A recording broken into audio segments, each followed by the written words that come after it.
எங்கள் வீட்டில் குக்கர் சாதம் தான் வைக்கிறாங்க அப்படிங்கும்போது நம்ம எப்படி பண்ணணும் அப்படிங்கிறத நாம் இந்த வீடியோவில் பார்க்க போகிறோம். அதுக்கு ஃபஸ்ட்டு ஒரு சாஸ்பேனில் இந்த மாதிரி ஒரு 3 ஸ்பூன்ஸ் அரிசி வந்து போட்டுக்கோங்க.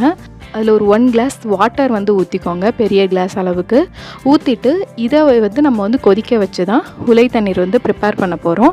நீங்கள் கொதிக்க வச்சு எடுத்ததுக்கப்புறமா இந்த அரிசியை அதுக்கப்புறம் நீங்கள் சாதத்தோட எந்த சாதம் வந்து எதில் குக்கரில் வைப்பீங்களோ அதில் ஆட் பண்ணிக்கோங்க.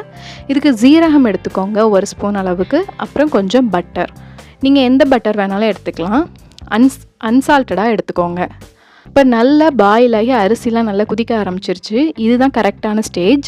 இந்த ஸ்டேஜில் நம்ம 1 கிளாஸ் அளவுக்கு இந்த வாட்டரை வந்து ஸ்ட்ரெயின் பண்ணி எடுத்துக்கலாம்.